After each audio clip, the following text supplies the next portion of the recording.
जय हिंद दोस्तों। तो क्या हाल है? अगर आप लोग इस वीडियो को सुबह सुबह देख रहे हैं तो पूरा जरूर देखना दोस्तों, अगर आप साइंस का पेपर देने वाले हो, क्योंकि मैं आज आपको बायोलॉजी के इंपॉर्टेंट क्वेश्चन बताऊंगा। और ये सारे के सारे क्वेश्चन दोस्तों इंपॉर्टेंट है, आप लोग देख सकते हैं, कोई भी ऐसा क्वेश्चन नहीं मिलेगा जो कि इंपॉर्टेंट ना हो। तो चलिए देखते हैं दोस्तों, यहाँ पर सबसे पहला क्वेश्चन क्या है, कोई भी टाइम वेस्ट नहीं करते। सबसे पहला यहाँ पर, निम्नलिखित में से कौन विषम पोषी नहीं है? तो विषम पोषी कौन नहीं होता? फफूंदी या फिर फीताक्रम या फिर ईस्ट या फिर मनी प्लांट।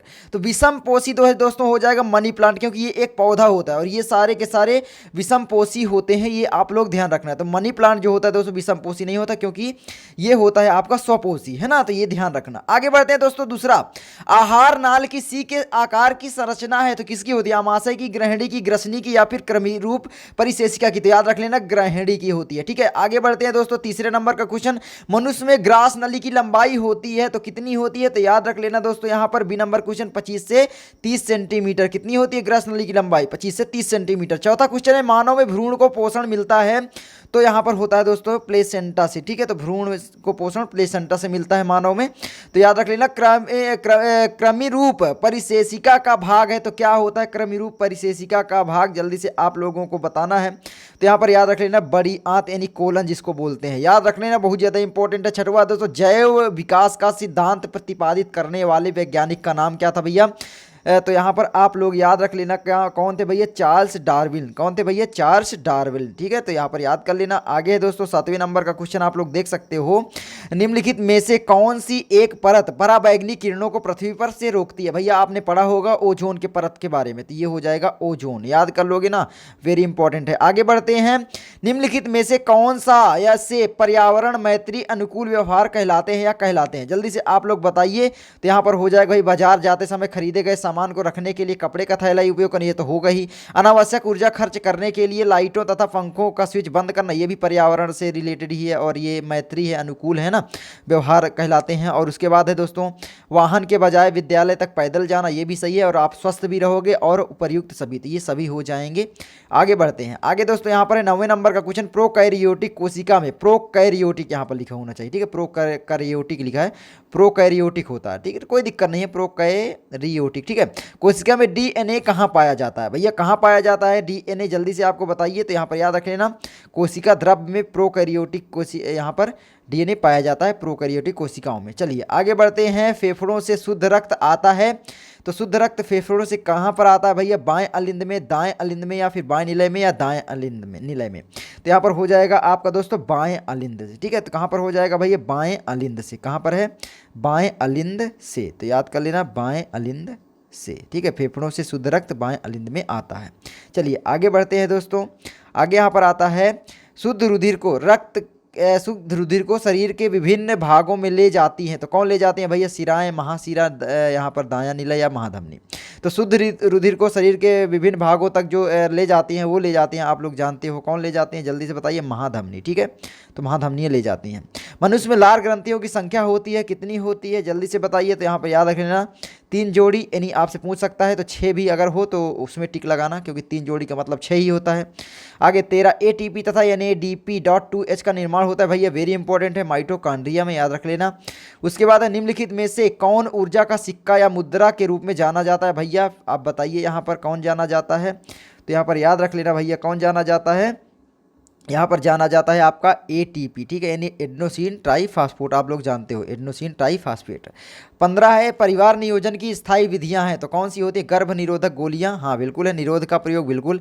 वैसे यहाँ पर गर्भ समापन तो कौन होती हैं गर्भ यहाँ पर? तो आपका हो जाएगा भैया, जल्दी से बताइए कौन हो जाएगा 15 नंबर में? तो यहाँ पर हो जाएगा आपका वैसेक्टॉमी। ठीक है, परिवार नियोजन की स्थायी विधि बोला गया है। देखो ये गर्भ निरोधक गोलियां स्थायी विधि नहीं होती है ना, तो निरोध होता है, गर्भ समापन भी नहीं होता है ना, ये होता है आपका। ठीक है, वैसेक्टॉमी ये होता है। उसके बाद दोस्तों 16 है, डीएनए के द्वारा तंतुओं को आपस में जोड़ते हैं तो यहाँ पर एक बात याद रखना, स्थायी पूछा है ना, स्थायी मतलब एक बार हो गया तो फिर हमेशा रहेगा गर्भ निरोध। ठीक है, फिर वो दोबारा वापस नहीं किया जा सकता।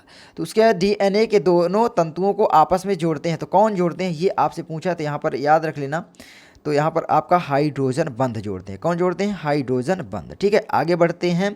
मूत्र निर्माण होता है तो मूत्र निर्माण कहाँ होता है भैया? तो याद कर लेना वृक्क में होता है मूत्र निर्माण। आगे है, अमोनिया का यूरिया में परिवर्तन कहलाता है तो यहाँ पर अमोनिया का यूरिया में परिवर्तन जो है दोस्तों यकृत जो है करता है, परिवर्तन करता है, तो वो करता है यकृत, ठीक है। तो अमोनिया का जो है दोस्तों यूरिया में परिवर्तन यकृत करता है। मनुष्य में गुणसूत्रों की संख्या होती है भैया, तो ये वेरी इंपॉर्टेंट क्वेश्चन आ गया है, यानी 23 जोड़ी, यानी आपका टोटल 46। 23 जोड़ी भी बोल सकता है, तो याद कर लेना 23 जोड़ी, ठीक है। आगे बढ़ते हैं। आगे है पुष्प के नर भाग को कहते हैं, तो पुष्प के नर भाग को क्या कहते हैं, जल्दी से बताइए। तो पुष्प के नर भाग को जो है दोस्तों पुमंग कहते हैं। क्या कहते हैं? पुमंग कहते हैं। ए नंबर विकल्प सही है। उसके बाद दोस्तों आगे है 21 नंबर क्वेश्चन। पराग कोश में होते हैं, पराग कोश में पराग कण होते हैं, ठीक है। आगे बढ़ते हैं। तो पराग कोश में पराग कण होते हैं। अलैंगिक जनन मुकुलन द्वारा कहाँ पाया जाता है? तो भैया ईस्ट में पाया जाता है, तो याद कर लेना ईस्ट में पाया जाता है। अलैंगिक जनन मुकुलन द्वारा ईस्ट में, या तो फिर याद कर लेना हाइड्रा में भी होता है। किस में होता है? हाइड्रा में। अगर हाइड्रा विकल्प देगा तो ईस्ट फिर नहीं देगा। 23 से दोस्तों मेंडल ने अपना प्रयोग निम्न में से किस पौधे पर किया? आप लोग जानते होंगे मटर पर किया था। आगे दोस्तों 24 नंबर क्वेश्चन है, एक पुष्प के स्त्री केसर के मध्य भाग को क्या कहते हैं?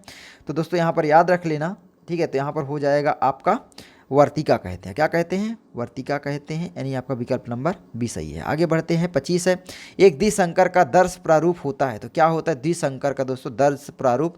देखिए ये तो याद ही करने पड़ेंगे, इसमें कोई ये थोड़ी नहीं है कि आपको समझा दिया जाए। तो यहाँ पर विकल्प नंबर सी 9331, ठीक है। तो ये आपका है, याद कर लेना 93 व्यक्ति से याद कर लेना बस, ठीक है।